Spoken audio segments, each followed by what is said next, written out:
Hey everyone, welcome to Unbreakable Radio, episode number 2. I'm super excited to have my friend Cassy on today. Cassy and I met during our undergrad at Kansas State University, and over the past several years, I've watched her kind of continue to pursue higher education and research and to accomplish some really incredible things in the powerlifting world and become a coach herself. So really, I just wanted to pull her on today to talk a little bit about these things, and she's got a lot of knowledge to share. So just excited to kind of move forward with that. So Cassy, welcome to Unbreakable Radio. And I think I'll let you, I kind of give a brief synopsis, but I'll let you introduce yourself and we'll just go from there. All right. Well, my name's Cassy Beattie. I'm a PhD student at K-State. I've been studying kinesiology for like the past 6 years with a focus on behavioral sciences. So I'm also a GTA at K-State, and so I get to teach some classes, and it's been really cool getting to teach classes because we all want to make a difference some way or another, and when you have a platform for teaching, you kind of actually get to have the possibility to influence people's lives. So that's been really cool. And then also getting to be a personal trainer has been really awesome because it's another opportunity where I've been able to influence people's lives as well. And a lot of my personal training background kind of has like a focus on powerlifting just because I've been powerlifting on and off for about 10 years. But that powerlifting background has like given me this passion where I'd like to get as many people into the gym or into whatever mode of physical activity that is comfortable for them. Awesome. Rock on. I think, one thing that we've talked about in the past, like a long time ago, was talking about lifestyle disease and really having like this passion for, helping people get active and prevent some of these illnesses, or if they're already existing, like living with pre-existing conditions, how we can use physical activity and maybe nutrition as a vehicle to help improve their lives in that way. But I think also you're doing research, is that correct? I know that you talked about wanting to do research in lifestyle disease. What kind of got you passionate about this subject in the first place? And then, what have you done and what are you doing currently related to that? So when I first started my research at K-State, I was in one of the barbell clubs here, and I came to know somebody who was lifting but was also type 1 diabetic, and I really didn't know that much about type 1 diabetes or type 2 diabetes. But once I started looking into it and understanding what the differences were, I was a little bit mind blown to see somebody that was working out that had type 1 diabetes, just because there wasn't any recommendations for exercise for them. Yeah. That's what I had learned over time. And so that got me a little bit passionate just because I was trying to imagine, and it wasn't that too hard to imagine because I could see it some days, this person would go and they cared about, their exercise, their health, they wanted to work out, but, they might get really, really high in their blood sugar, they might get really, really low. And so, they could feel like they were going to pass out, puke, and just all kinds of things during their workout. And they didn't know what exactly was the right intensity they should be lifting at, or the amount of time or anything like that. So I did a little bit of research just trying to see, are there any like there any like exercise guidelines, any recommendations? And what was really shocking was that there was mostly recommendations for people with type 2 diabetes. And I guess my only qualm with that is that, type 2 diabetes is a little bit more of a lifestyle type thing. People with their lifestyle can develop that versus the type 1. Those individuals unfortunately just had some bad luck and some environmental stimulus caused them to develop this, so they're no longer able to produce insulin as they could. And it was just frustrating because one side, like I said, this is kind of from their choices, and it's good that we have guidelines for them, but it kind of sucks that these other people, they didn't really have a choice in the matter, and they don't have anything to base their exercise knowledge off of. And so I've been trying to get my manuscript published right now. It's in the review process currently, where I just kind of talked about that. And what was surprising to me was that although people with type 1 diabetes didn't really have much guidelines, what shocked me was how they were able to use social media to their benefit. Yeah. And so that's one thing that, social media, I know there's good and bad things about it, but it was really cool to see how powerful of a tool it could be, because it united a lot of people with type 1 diabetes, and they were able to learn from each other as far as what they should be doing. And it was really cool, because what I saw was that there are no statistical differences in the physical activity levels of the people that I had participate in my study compared to like average Americans. And I actually like did like I matched my participants based on like their age, um, their sex, their race, all kinds of factors. And so it was kind of neat to see that these were kind of like positive deviants, I guess you could say. Sure. Yeah. So that was where I kind of got interested in, we call it like this health for all movement. And what that basically is talking about is that everybody, no matter, what your background is, has the right to be physically active. And so I was passionate about that, because I was like, these individuals have the right to physical activity, but we're not really doing the best to help give them the, the items that they need to do that. Sure. And over time, when I started thinking about, okay, well, now I need to focus on my dissertation, as I pursue, this next level of education, I wanted to make sure that I was more passionate about this topic than I was the past one. And that's just because my mentor, she would just said a lot to me about, you want to make sure that, in your PhD, this is kind of where you're forming what your career is going to be about, that you don't pick something just to get the degree. You pick something that means something to you. And so it required me to do a lot of thinking, and it was kind of like it was right in front of me. So I was in a barbell club here for quite some time, and I loved my barbell club 110%. I loved being in it. I loved my members in it. But when being in charge and like being female, you just notice like slightly different things. Sure. And it's very, it's always innocent. People never like, act these ways intentionally. But there's no easy way to ever discuss it, go about it. And so, it's simple things as you might hear some men say something about like a very well accomplished female lifter, and they're like, oh, she's probably on steroids. And it's just, I would hear things like that. And it kind of started to bring to light that there is a lot of like gender differences and gender stereotypes in this whole entire like gym culture. Yeah, absolutely. And, Yeah.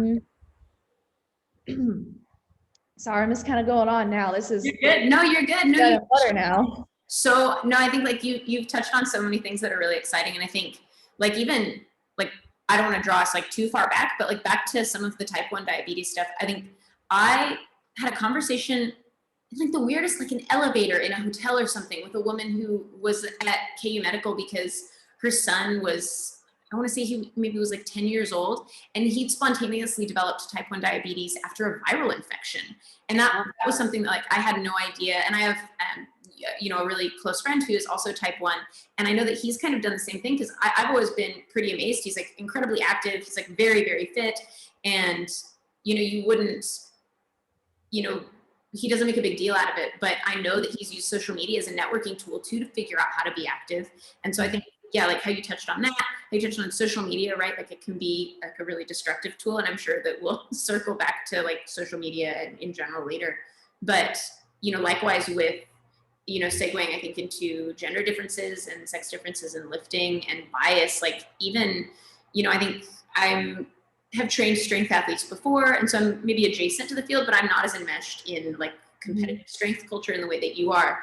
But following some of these people, like even in the comments section, the things that you see people, the way that people talk about female lifters and the things that are said to them versus like some of the men, there are things that people say to female lifters that, I think a lot of times you would never see in a million years about their bodies, or assumptions about their personality. Like, oh, so-and-so must be a bitch. And it's like, why? Because she won? Like, it's like so much. Yeah. So keep going. Yeah. Just to touch on that, that's I one of my guilty pleasures actually is reading comment sections or comment threads.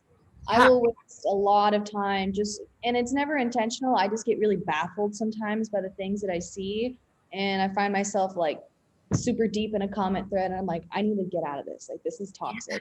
Yeah. Where it's almost like I think you can kind of, and I think we tend to hang out with people that think like us maybe, or people that treat others in the way maybe that we would as well. And I think, yeah, like how you said, just absolutely baffled. There are times where sometimes it'll make me angry. And then sometimes it's so out of left field that it's just like mind blowing that, you know, like I forget that people interface with other people that way. And like one of my, like, speaking of guilty pleasures, there's a page called You Look Like a Man. And it's just all like the screen caps of like just terrible things that have gone on in comment threads. And I think I love what they do is they just put it on blast. It's like, hey, this dude was a dick. Like, Yeah. I don't know. No, I've seen that page. I know what you're talking about. Mm-hmm. Yep. Um, Back to, I think, yeah, your research and wanting to pick something that you were passionate about in the long yeah. term for your career. So I found probably my favorite study to this day. It's called GYM, GYM, not JIM. Okay. And I read that article title and I was like, oh, I just know this is going to be a good one. And it really was. They did a lot of like, there was a lot more to it when you're trying to break down like gender norms, gym culture, you know, expectations and things like that. There was a lot of factors that went into it that I wasn't aware of. And one of it was like spatial, like how you have like your whole entire like gym actually arranged.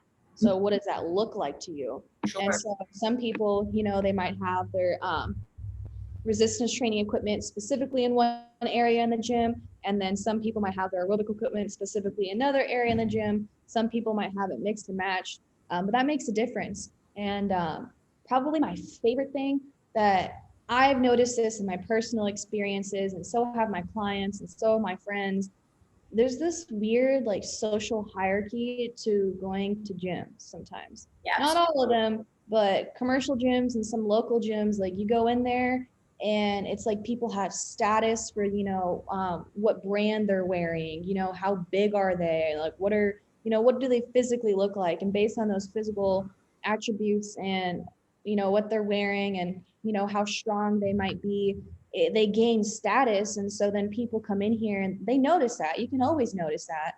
And it makes them uncomfortable. And so, yeah, there's like an optics to it. I always picture, this is probably a really lowbrow analogy, but you know, in Mean Girls, when she like looks out in the hall and it's just like jungle noises all of a sudden, it feels there's like a palpable hierarchy. Absolutely. Yeah. Yes. And so, you know, for people who are, you know, beginners and getting into the gym, I think that's like the perfect description of what it feels like to walk in there. But what kind of, I guess, what was frustrating to me is like, you know, I've experienced that. I think we've all experienced that. And I guess I started to really pay attention to how self-conscious I was, you know, how insecure I felt about like my body or what I was wearing, even my clothes. That's one thing that like I noticed over time. Like I used to come to the gym and I didn't care what I wore. I really didn't. But when I started noticing like how the other people looked and versus how I looked, I started to get super nervous. And when I realized how much more nervous, like when I was driving to the gym, here I am, you know, lifting at that time, I think probably around like 9 years. And I was like, why am I nervous to go to the gym right now? Right. Like, this is my thing. And I was like, I have no reason to be nervous, but I was. And then I started to, what I like to say is like, I adjusted my lens. I started seeing everything differently. I started seeing like what these, I guess what this new knowledge really was and how it was taking place in my own like place where I come and work out at. And it really made me mad. It really made me mad to think that, you know, if I'm having feelings like this and I am training people, I'm, you know, competing at a high level, I try to remember what it was like to be a beginner again, what it was like to step foot into a gym that I'm not used to. And so that brings me back to, you know, a lot of times people will say like, oh, people are lazy because they don't go to the gym. They make that choice. And I'm like, that's not the case though. There's a lot more that goes into somebody making the choice to be physically active. You know, there's even, not even just that, like diet, exercise, all of that there's a lot of factors. And to speak on diet too, you know, looking at this, if you go into a gym and you have some sort of bad experience, you're going to associate this type of culture of health and fitness as being negative. And it's really hard to buy into that when you have such bad experiences with it. And that leads into the rest of kind of what that study was getting at is if people are get exposed to that social hierarchy and they don't have a good experience with it, which they probably won't, if they feel like it's a jungle and there's that weird like predatory sense where they feel like people are using this as a place to meet others, find a partner or something, that also makes others uncomfortable. And once these people start to have like these certain emotions, like they start to feel those negative emotions, then they're just going to start associating all of this as being something negative. And that's what I guess you could say, that it makes me more like sad than anything, that people have those experiences. And that health for all movement, they have that right to physical activity. To me, it's like they have that right taken from them, because there's this strange culture and it's hard to change culture. It's hard to, have any shift in that. But that's what my goal of my research is to figure out, what can we do? Well, first, what is being done right? What do people think is good? And what can we do better? And so what can we do to build this better gym experience? And that's going to take a lot of time. It's going to take a lot of time and effort to figure out, a lot of interviews, a lot of focus groups. But I'm really determined to try and figure out something that can help. And I do think that, we're kind of on a slightly better path, where, you do see women participating in strength training more. But my only qualm with that is a lot of times when I see that women are participating in strength training, it's still because a body image thing. Yeah, totally. And I would love for, I guess, for all of us to be able to, just get more of that intrinsic motivation where you do this because you enjoy it. Of course, there's nothing wrong with that little extrinsic part to it. You see physical changes, by all means, be proud of that. You should be. But I want people to find their happiness in this, enjoyment in it, and not go home and step on the scale or look in the mirror and beat themselves up or something like that. Yeah, sure. And so, right now I'm kind of starting just looking at like, kind of looking across like the gender spectrum. But the only thing that kind of sucks about doing this in the Midwest is that I think there's a lot of people that they just prefer to keep this kind of to themselves. Like if they're a non-binary gender, they probably just prefer to keep themselves. And I 100% understand, because Kansas is still pretty rural. We have some viewpoints that people that it might compromise their safety if Right. people do that about them. Yeah. Exactly. So although like my study will be open to all genders, whatever anyone may choose to identify as, I'm a little bit disappointed, because I think just because of how this area is, what it's like in Kansas, that I just may not get a huge like sample population. Sure. I'm looking for. So it'll probably be predominantly like men and women who participate. But I hope I'll get some other, responses from people. So we all have to start somewhere. And so far right now, most of the research is only men and women. And that's how I want to make mine different. And it's not even just that. They would interview men and women separately. And I want to do mine together, because like I said, if we don't try to make, these little shifts, little changes. Yeah. So I'd like to do that. And then eventually I'd like to move on into, because this is really huge to me. So one of my recent passions, I started taking classes in like the gender women's studies at K-State. Yeah, absolutely. I didn't. Yeah. And I remember one of my professors during my minor doing that. I would see him at the gym a lot, and so sometimes we'd like stop and chat for a little bit, and we had a conversation like how you're talking about, like there's a concept in gender studies, and I apologize if this is something that you were about to bring up, but is like queer geography and then like gender geography, and that exists like in a mass scale. But like you were saying, I think in gym culture itself, like it's very easy to walk into like even our local rec center, right? Like the K-State rec center, go there and you see there's like cardio machines, and it's like all women on cardio machines with the occasional fellow in there.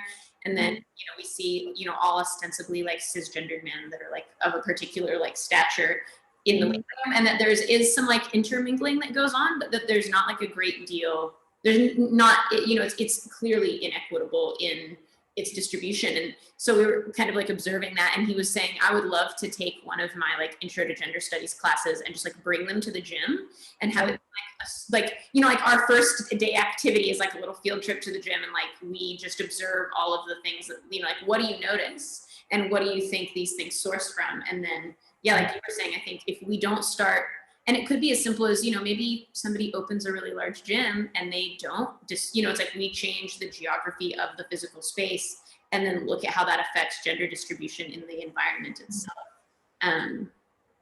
Some other neat things too is, you know, people have suggested, you know, for the most part, like when you go to gyms and you see the trainers for the most part, whatever gender they identify as, you largely would see that's what their client population is going to look like too.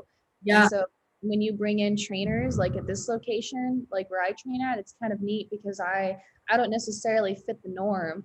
And so they have a trainer here that, you know, is a young woman. She power lifts. She does a lot of things you don't see a lot of young women doing. And other women that are in here, they see that and they notice that. And they're like, okay, well, I mean, if she's going to do this and nobody in here bats an eye at what Cassy does, they're going to be like, well, I mean, I can do it too. Yeah, so,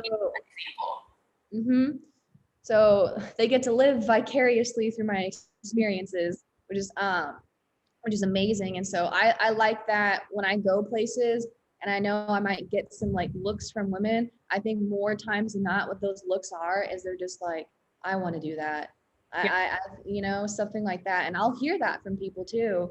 And whenever somebody tells me that, like, I'm like, that's amazing. Like you can, like, you know, it takes time to learn. It takes time to gain that confidence. But you can. What I was going to get at though is eventually what I'd like to do is expand my research to really like include like trans and intersex populations, just because like nobody pays attention to them. And you know, it's upsetting to me. It's sad because I'm like, their health and their physical activity matters too. Yeah, like 100%.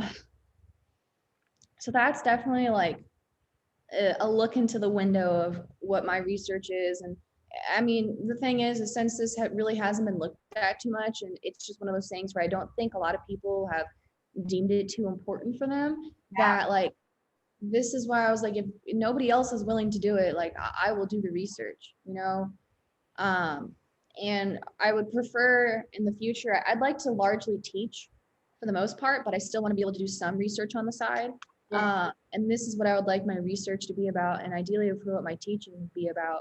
And I know this probably sounds crazy, but I've told some people that in a perfect world, I would honestly like to move to Texas to do my research, because I mean, like, it's just this, to me, it's like this massive like field of research. I'm like, there are people in here, for the most part, they do follow social norms, you know, the typical gym culture.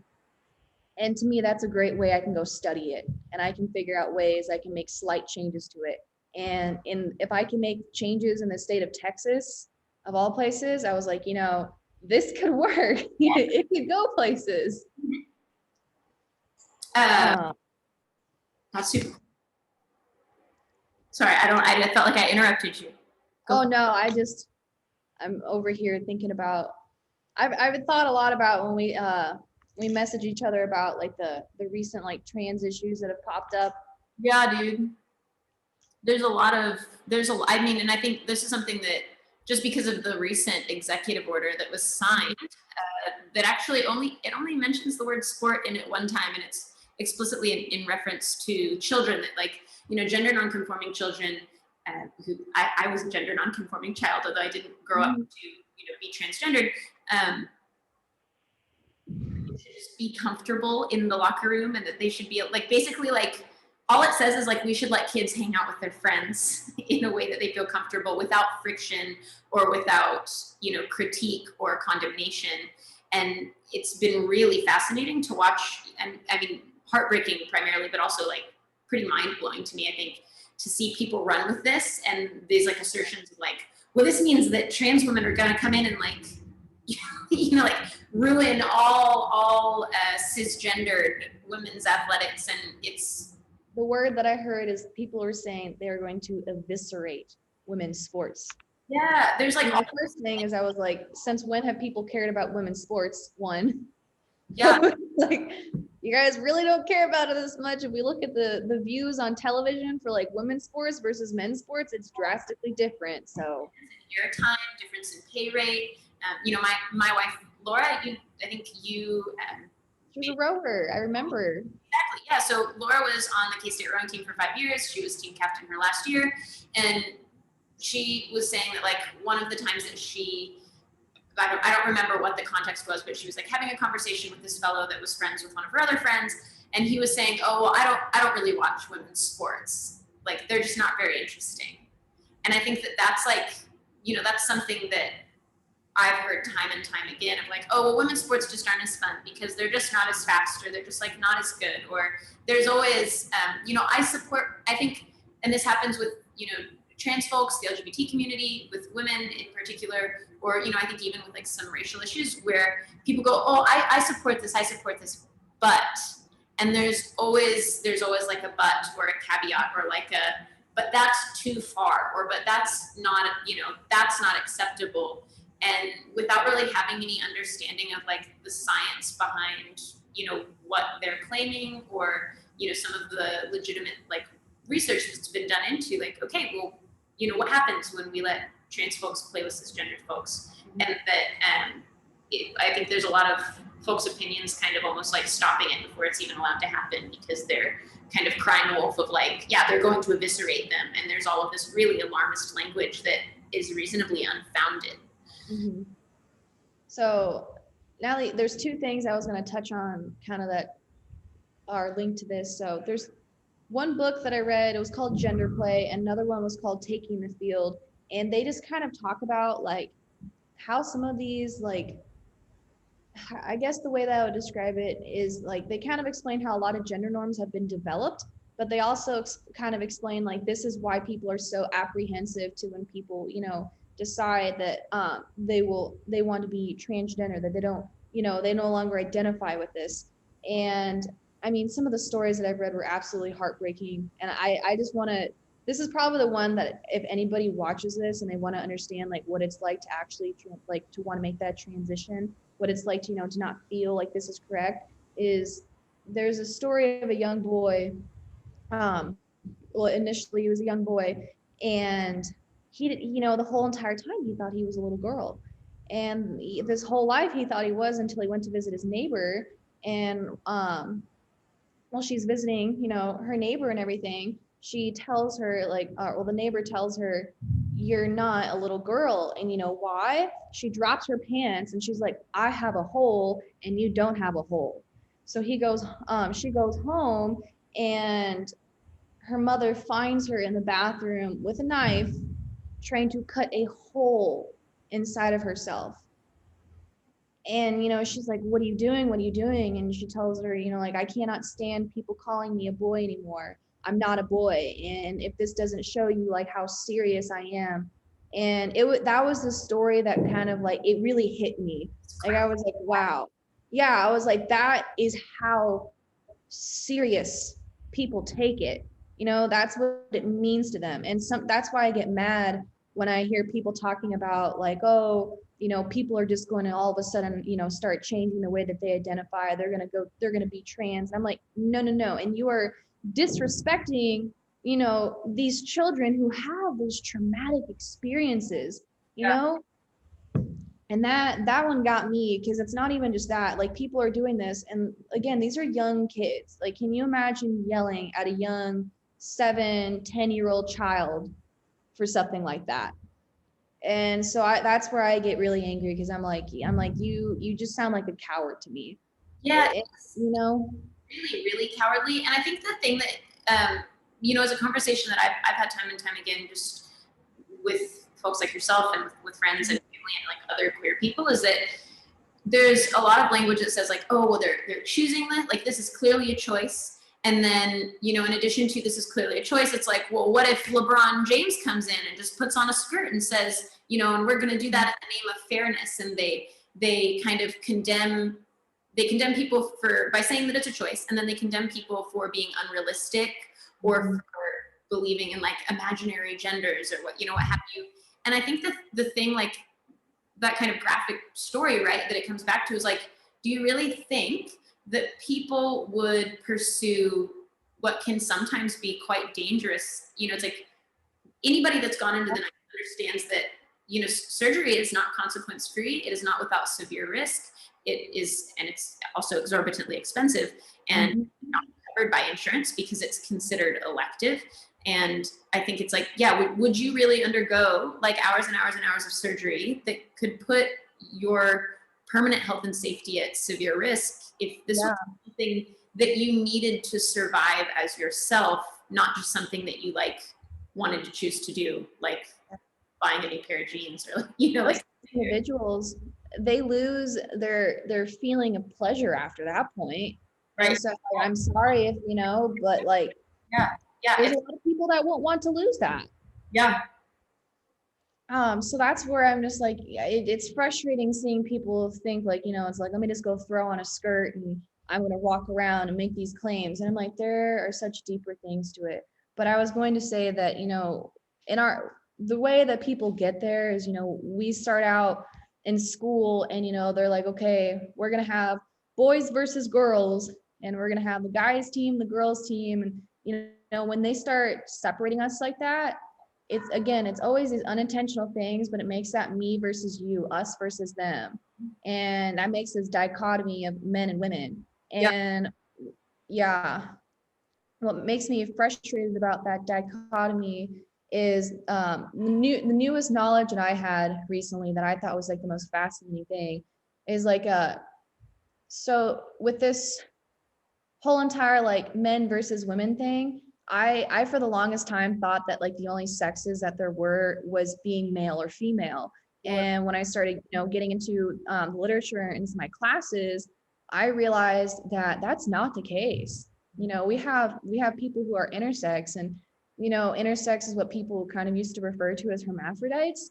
And my thing that I think is crazy is like I'd say within the past month, like if I said either terms to one of my friends, they would just be one, they'd probably be confused, and then they'd be like, oh, we really don't hear about that. And I'm like, you're right, we don't. But you want to know why we don't hear about that? Because there's so many surgical procedures that when somebody's born like this, they automatically are like, no, to the parents, you need to pick one or the other. And you know, we'll do a procedure it is. Yeah, they want to fix them. And that is why, you know, it's so like unheard of and bizarre to people when they think about somebody ever making, you know, like a choice to transition like that, because they're just like, no, people aren't biologically like that. We are strictly male or we're strictly female. And I'm like, no, because a woman can be born with the chromosomes of a woman and she could still have testicles because she's intersex. Yeah. And so, exactly. There's even some research that shows that, like, you know, XX individuals that were assigned female at birth that, like, you know, grow up to have, you know, their gender identity matches their assigned sex at birth, so they're cisgendered, that have children. Some of these women that have children then have remnants of XY chromosomes, like if they have like male children that are like XY, then they wind up with XY chromosomes like dispersed throughout some of their cellular tissues for forever. And we wouldn't assert that, like, you know, all of a sudden, oh, well, now you're biologically male. And it's this term of like biologically male versus biologically female. And that like research is pointing that, you know, is that language, like the term hermaphrodite, like we don't use that anymore. That's we don't use the term biologically male because science is saying otherwise. Exactly. So that's what I like, the 5-sex model. I can't recall what all of them are, but when I learned about this, it just hit a special place for me, because I was like, I guess you could say I realized how uninformed I was. I realized how wrong I had been. And that's to say, you know, for a lot of people out there that they might think a certain way or have certain views, you know, like it's okay to change those points of views. It's okay to change your opinion once you realize, you know, okay, maybe I wasn't as educated on this topic as I thought I was. And that was me. Yeah. Well, and it's like I think that it's a more intelligent, and, you know, in terms of like, if we're looking at one's values or one's character, I think a lot of people think that by like picking a stance and being like, I'm never going to be swayed, by better information, Mhm. they think that that's like equivalated to strength or intelligence or something. And it's like, it's the more intelligent thing is to be able to, you know, get new information and say, oh, I was, like I was wrong and I recant things that I've been incorrect about. And now I have better information. And Mhm. we're looking at, like, especially like in fields of education or fields of medicine or what have you, like it's really critical to do that and to be able to admit that it doesn't make you weak if you were incorrect. It made you less informed. Yeah, and I think when people, they might hear that, they're like, or they might like somebody might say like, oh, it's like you were just a little less informed in that. They almost get offended, and it's like there's no reason to be offended over that. We all have our things that our specialties. Before I got into my classes for gender women studies, I knew nothing of this, but Yeah. I wanted to, Right. And being open to learning is like, to me, that's like a way more like powerful stance to take. It's like that, because all of a sudden you've stopped putting a cap on like the ways that you can grow and like new information is Mhm. grow.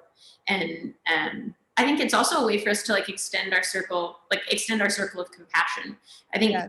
I recently got into quite a lengthy discussion with some folks about this kind of like trans participation in sports. And, the thing that struck me the most about it is that a lot of people were like, well, not just, uninformed and not just disagreeing, but the amount of like really malicious commentary or like pictures or memes or jokes. And it's like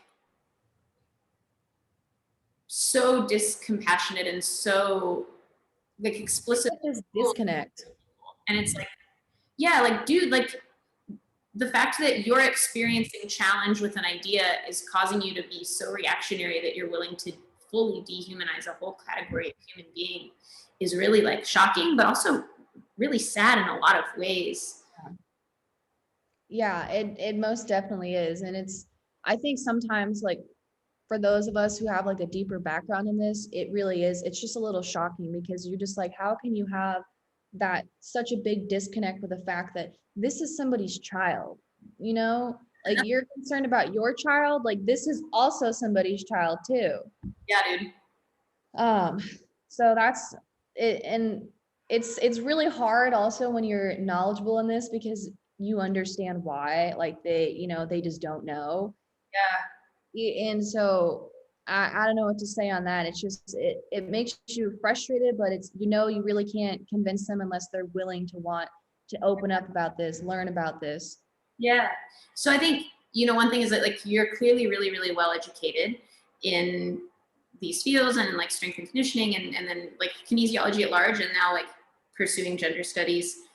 How do you think, because one thing is like I think a lot of us we're all study, like, we're all books or we're all show. And I think you're a really impressive competitive powerlifter. Like you're incredibly strong as an athlete, so you've got like the books and like the brawn. How do you think then, like as somebody in your position, how can you like leverage both of those things to like be an advocate? Like where do you think, you're standing in both of those kind of comes into play? So one thing for sure, and this is so having a behavioral sciences background has it allows me to develop like just some nice like relationships with my clients, like because I get a lot of times like I'm happy about this. I've ended up with people who they want to learn about the gym, they want to get more comfortable on the gym floor, and so I end up being with a lot of beginners, and that's nice because they kind of get to like they learn a lot from me. And so a lot of them know my research, they know what I'm interested, they kind of know what I stand for. And so they'll ask me to share, they'll ask me to tell stuff about it. And and if they're willing, then I will. And so it's cool to see my clients learn about this stuff from me and then them be able to take that home, share it with their friends. And then another thing too is like, with my and I'm not the best at it yet because I'm trying to juggle all my like responsibilities and also trying to be good at social media is hard. But if I can use my social media platform more to spread these messages, and that's a future goal of mine. I definitely want to improve on that. But probably where I'm able to make like the biggest influence is just the fact that now I'm able to teach. I have my 4 labs that I teach, and one of those being a behavioral sciences class. And in that behavioral sciences class, they asked us to talk about, this is probably one of my favorite sections. We start talking about social determinants and different factors that affect people being physically active or not. And we always get to like, race, sex, and gender, and sexuality. Yeah. And there's other topics in there. But most of the times my students don't understand anything about that. They don't understand, how somebody's sexuality might affect, their physical activity. Yeah. And so that's amazing because that gives me a platform to share this information with them.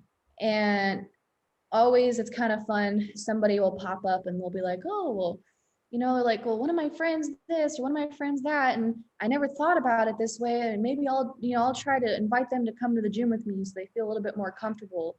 Yeah. Yeah. Kind of how do we stand in and like hold space for these people while they kind of like, get comfortable. Exactly. And so being able to be around like young college age students and being able to, and this is my favorite way to say it, is like I'm helping them adjust their lens so they see things differently. That's where I kind of have my leverage, is because I get to work with, young people like that. Every semester I get to have new people come in and teach them about this, and they get to learn new things. And what was it? I've and it's one of those things initially, like some people will, they'll want to give you the eye roll when you talk about things like this. But I remember last semester, one of the young girls in there, she had to do like a role play for like I can't remember what the name of the character is, but there's supposed to do it for different people of different socioeconomic statuses. And she was supposed to take on a Black woman. And I gave her a book. It was called Black Feminist Thought. And I was like, read this. Because she was like, I don't know anything about this. She's like, I'm sorry. She's like, I feel really uneducated. And I was like, that's okay. And I was like, but you came to me because you wanted to know like the real experience. And I was like, so I gave her this book and I was like, I want you to read about this. I want you to read about everything that they say in here, because there's some other stuff in feminism where a lot of like things that are focused on like race issues will get kind of overtaken by like white feminists that they unintentionally just kind of take it away. Like they get satisfied. Yeah, like their problems are taken care of. And then once their problems get taken care of, it just kind of, everyone just kind of forgets the other thing in the background.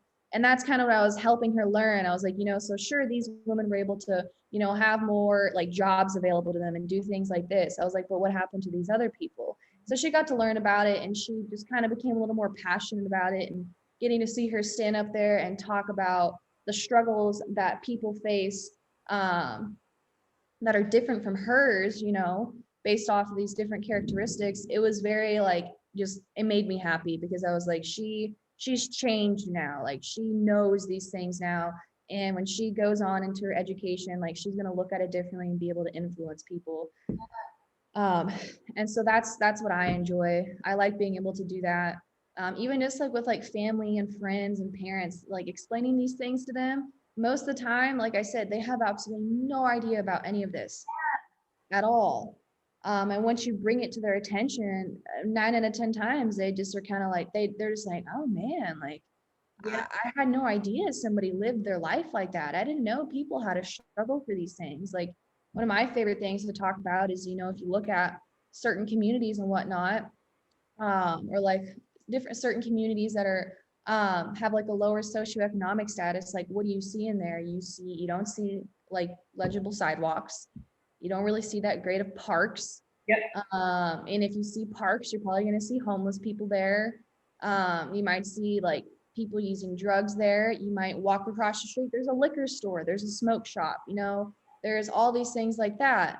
Zoning laws, right? It's like you can see evidence of like, even like I think we look at like the Kansas City metro area, right? It's like there's Troost, or like here in Manhattan, there's Yuma, and like then the language that like white people have used in the past is like, oh well, that's like, oh well, that's Troost. We stay away from there because it's dangerous. And it's like, well, exactly. It's Troost because of redlining, and I think like that's something that maybe we'll link this in the comments section if you want to read more about redlining. Yeah. There's like a complex geography to yeah, like gender, race, and sexuality, but also socioeconomic status and how that impacts our health. There is. And so that's why like in this, like today, like we're literally just scraping the surface of it too. Right. Like this stuff goes so deep. And so it's cool getting to see people realize that like there is all these factors that go into it. And I mean, and what I've learned, at least so far in like all the readings that I've done, when they ask like, how can we change it? Because it always feels like you get like one step forward, two steps back. Yeah, sure. And it's what I've seen recur and recur and recur is it's just like you have to be able to spread this message, spread this knowledge. The more people who can become aware of these things and who learn about these things, the more that their lenses are going to change, and then you start to see these shifts slowly happen. Collective. So that's why, like, bringing it back to social media, like we kind of said, like it can be a powerful tool. You can spread a lot of information and open up a lot of people's eyes with it. But when you do have like, people out there that aren't willing to do the research, be more open to these things, that, it can counter it and make it difficult. But I think that there's room for these things to happen, room for good things, good changes to happen. And it's going to take time and it'll probably never be perfect, but I mean, if I can make any difference or help make any difference, like that's the goal. Yeah, absolutely. Well, and I think like, like you said, like education is probably the number one way to do that. And then, how you said, like, I think the more people that we can get, even like, okay, this podcast, we've maybe touched on some things, we've scraped the surface, but we haven't done a deep dive into like one particular issue. But like if, 10 folks listen and they say, hey, I'm going to listen to, I'm going to read that book that Cassy mentioned, or I'm going to read this other book, and maybe I will take a gender studies class. Like, as both of us being in the kinesiology department, I majored in kinesiology, but then I did my minor in the gender studies department. And I think sometimes people in like both fields were a little bit like, why are you doing both of those? Like like a lot of classmates were like, that's really like related to each other at all. And I think, because it's pretty common to do like kines and gerontology, or like kines and nutrition, which is, these like maybe more obvious pairings. And I was like, this sociology of these issues is deeply enmeshed in physical activity. And I think, maybe as a gender nonconforming person, is kind of straddling the center of that, of like, I get looked at in the gym differently, even than how, I think like, you're acutely aware that like as a woman or, someone assigned female at birth, you're looked at differently. And then as like a queer person, or as like someone with like piercings and tattoos and a shaved head, and like I wear men's clothing a lot, then you get looked at differently in another way. And it's like in every sphere of life, you learn, oh, I interface differently with everyone, and the world interfaces differently with me. And I want to study that because other people don't. Yeah, it's like not obvious, right? They're like, why would you study both? And I think trying to collectively raise it to where people would be like, oh yeah, that totally makes sense why you would study both. It's like, even if we all understand like just a drop in the ocean of information, that's like collectively quite a lot of drops. I must say it blew my mind when I realized like the sociology of both of them, like they intertwine and mesh. I mean, just so much. Yeah, dude. And that's why like it's kind of funny, like I'm teaching a behavioral sciences class, and my gender women's studies classes fit perfectly into it because they both cover these different social determinants. Yeah, absolutely. I really wish sometimes, like looking back on it and just looking at the collegiate education system, I wish that maybe the mixing across fields was more encouraged in conventional academia, because I think we would all benefit from it. Yeah, and a lot of the feminist research now it's rooting for like interdisciplinary work. Right. Or it's saying, like we're not going to really get much farther if people aren't willing to, have this interdisciplinary work where they learn about these concepts that's taking place in their field. Yeah. And I think probably one of the easier ways that I like to point out some of these things to people too is I tell them like, the typical thing is they think women are like the nurturers, the caretakers, and men are the authoritative, dominant figures. And I was like, and then apparently men are better at math and sciences and whatnot.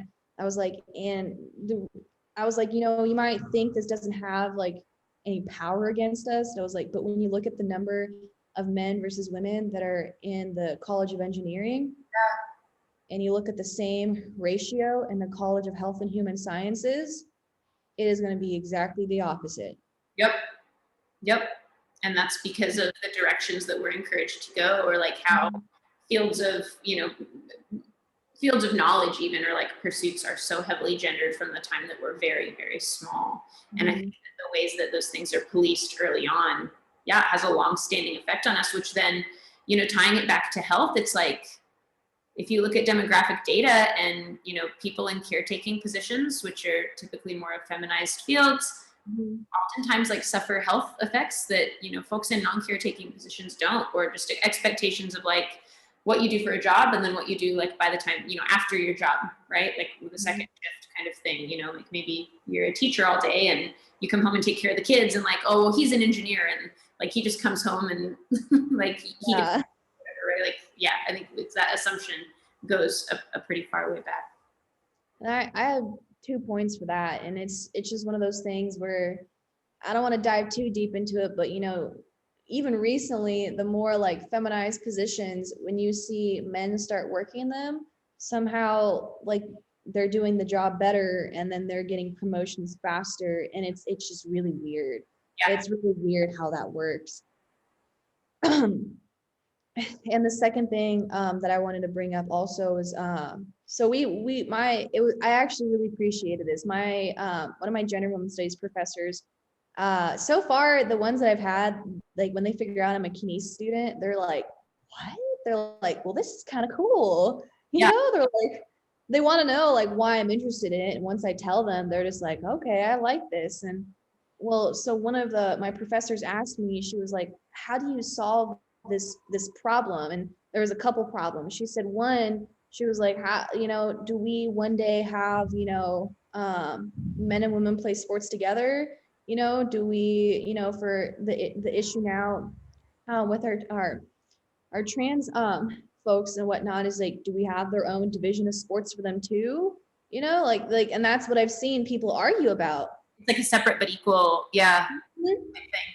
And so that's what she was asking me. She's like, what do we do, Cassy? Like, how do you handle that? And I was like, honestly, I have no idea. Yeah, I was like, because I mean, look what happened. We had men's sports and women's sports, and how much attention do women's sports get compared to men's sports? So let's say we make a whole entire other category, I was like, I think that this is just it's a really complicated thing. And that's why I think it should be just the way that it is, let them play sports with us. Right. Yeah. And I think a lot of people, yeah, they're worried. They're like, back to like, you mentioning that the word eviscerate was used. I think that summarizes like that side of the argument very well. And to me, it's one of those things that like, okay, so we pass legislation, we allow it to occur, and that we find, like the whole Caster Semenya thing that happened, right? It's like, and they were asserting that Caster Semenya should have to take hormones to bring their hormones down to the level of a cisgendered woman in order to be allowed to compete, which could be like very detrimental to their health as an intersex person.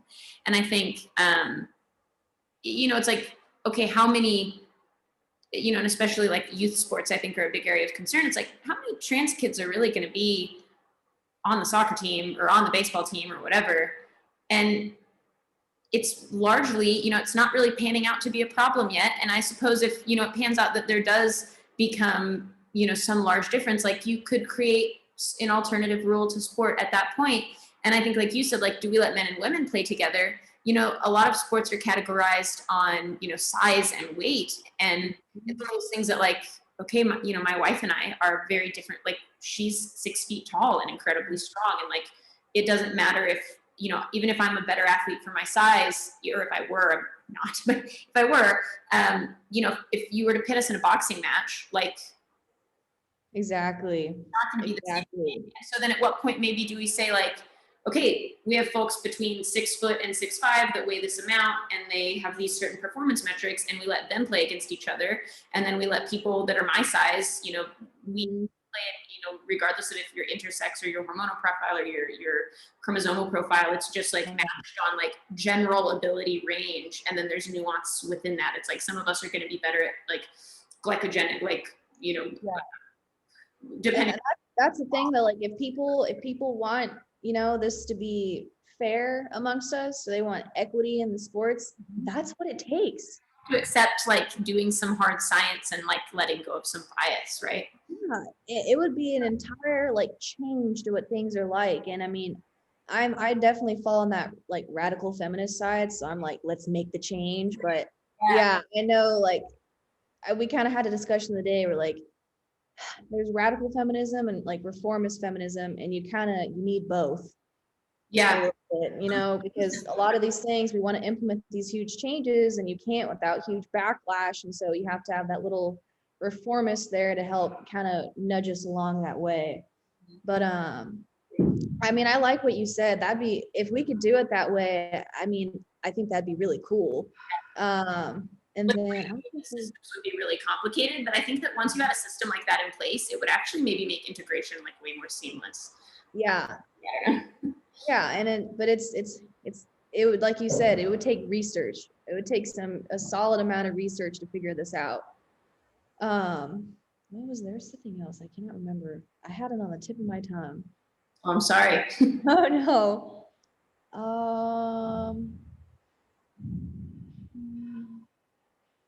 No, I think I lost it, but it was really, I liked what you came up. It was a better response than I had from my professor, because I was like, I've spent some time discussing this for quite a while.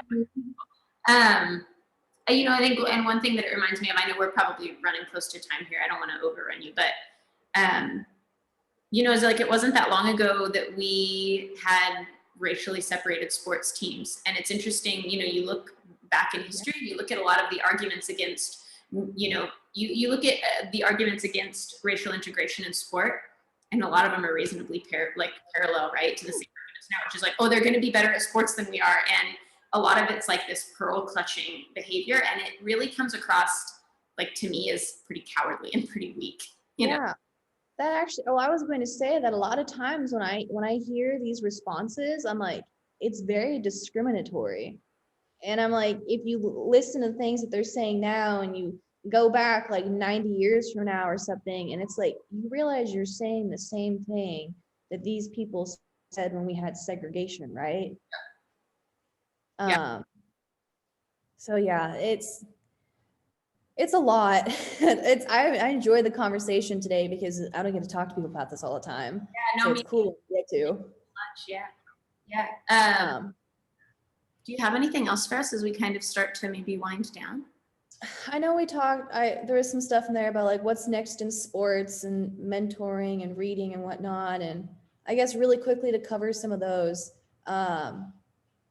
So I guess also my career direction. So hopefully within the next 2 or 3 years, I'll finish up. And like I said, I want to teach, and that's where I want to make my difference. I want to make my difference in teaching and my research. And I'd like to still kind of have like some like training on the side. That's like my hobby, like my fun thing. Sure. I like to train people. I like to see the transformations that happen. For sports, I'm taking a lot of time off between now and like my next competition. And I think this is something you'll probably like, you'll be like, oh, I see what you mean. I've noticed that a lot of times athletes they don't give the performance that they wanted to, or maybe they don't hit a goal that they want to. And specifically in the sport of powerlifting, what I'll see is that they'll just immediately jump right back into another meet prep, another competition. Yeah. They're like, I'm going to hit it at this one. And then, 3 meets pass by where they jump in and out of these meet preps and whatnot, and they still haven't hit their goals. Mm-hmm. And I mean, I'm definitely guilty. I've done that in my life before. But recently I just, what's been working for me is I was like, I'm tired of beating myself up about these things and being so obsessed with like these 3 movements. And I've gotten a lot more versatile with my training, but not even just that. I was like, why not make a 2-year plan for my next meet? Spend 2 years like hitting my weaknesses, making my movement patterns better, And I was like, in doing that, like my numbers and like my strength and like how healthy my body feels, I mean, it's just skyrocketed. Yeah. Because I'm not, you know, frying my central nervous system through a whole entire meet prep, not going through all the pain of peaking and all of that.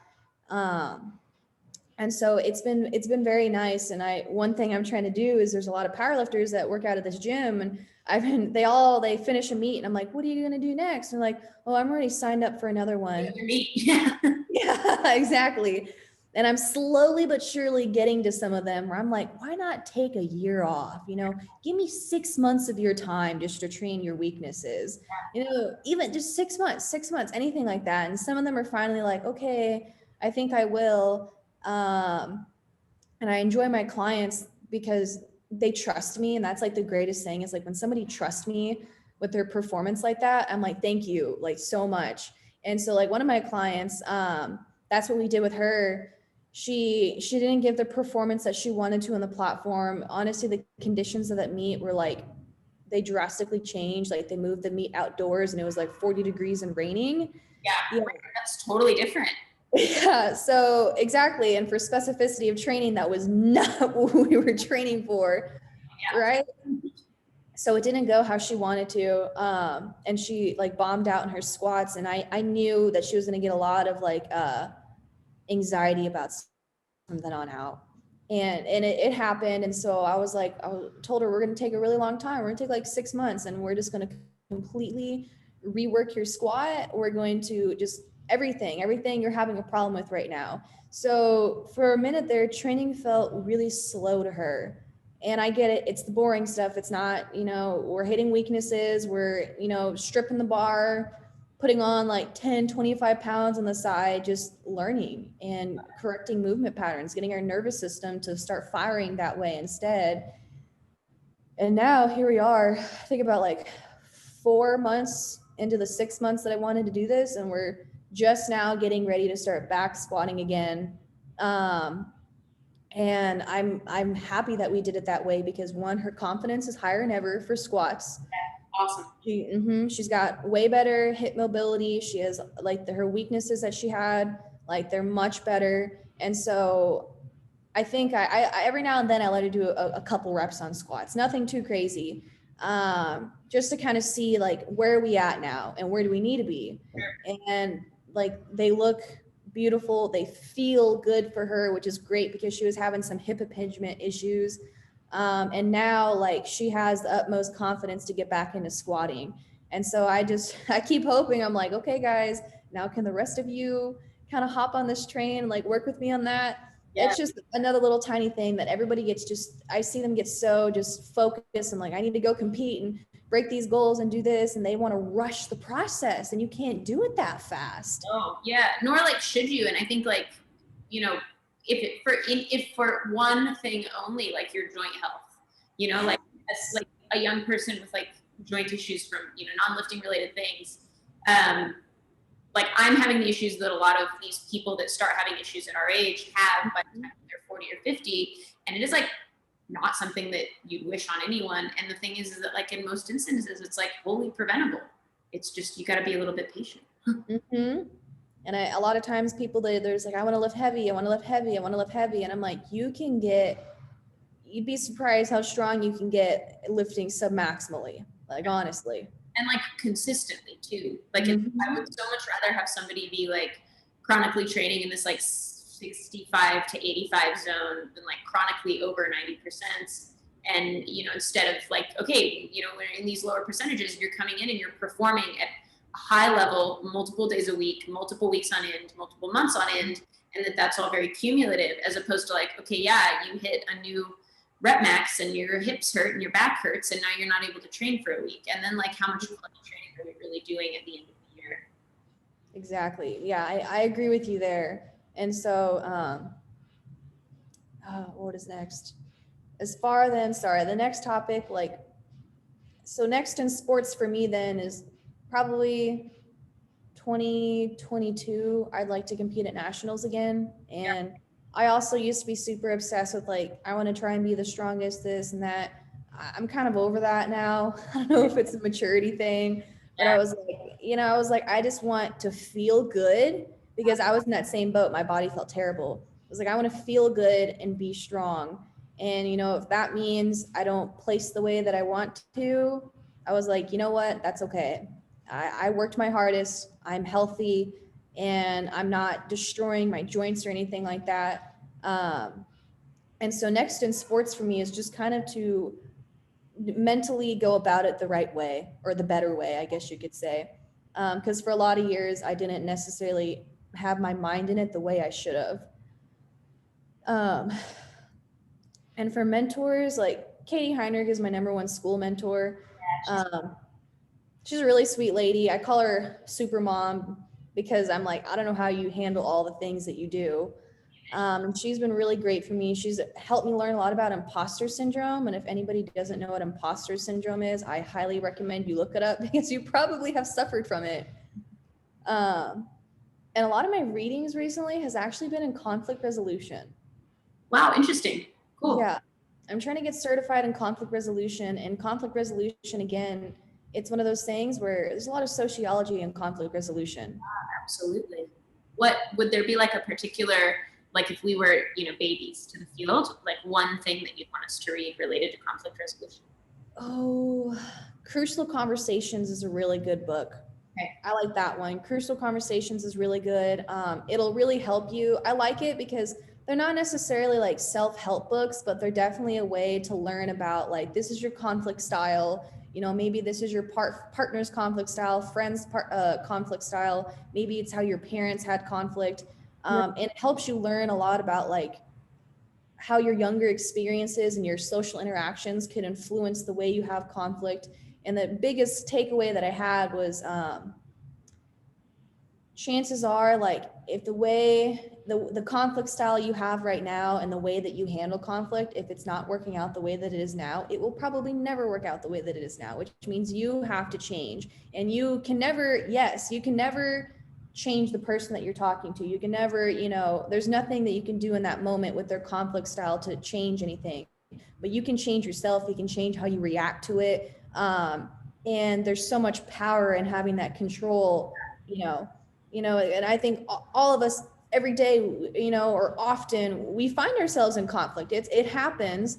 And especially now, with a lot of politics and people getting in conflict due to that, if you can have like that little bit of background in conflict resolution, knowing how to control yourself, it just makes it so much better. What it does is it gives you peace. Yeah.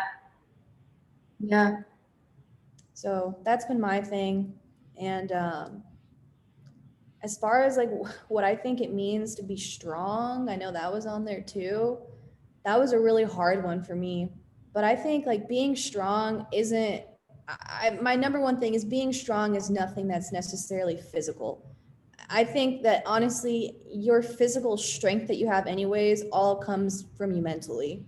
Yeah. And so I think being strong it's probably going to be, your part of it is, your mental drive. And there's a lot of things that are going to go into that, but also it's okay, if some days your mental drive isn't that high, because, noticing that and cutting yourself a break, that is also strong. That's, being in touch with yourself, and there is strength to that. So I think there's a lot that goes into being strong. But I never want anybody to ever think that just because they're not where they want to be right now, or they haven't accomplished the things that they've wanted to, doesn't mean that they're not strong. They're there, it's there. You guys, everybody has it within them. Everyone has that strength, and it's just hard to find it sometimes. Yeah, absolutely. Well, Cassy, thank you so much. I feel like, man, we really run the gamut on topics today. And I think you, shared a lot of wisdom. I mean, especially like, it all flows together, right? Imposter syndrome, finding your inner strength, knowing yourself, and then, extending that beyond yourself to make an impact on others through education. And wow, thank you so much. And thanks for having me. It was fun. Yeah, you bet.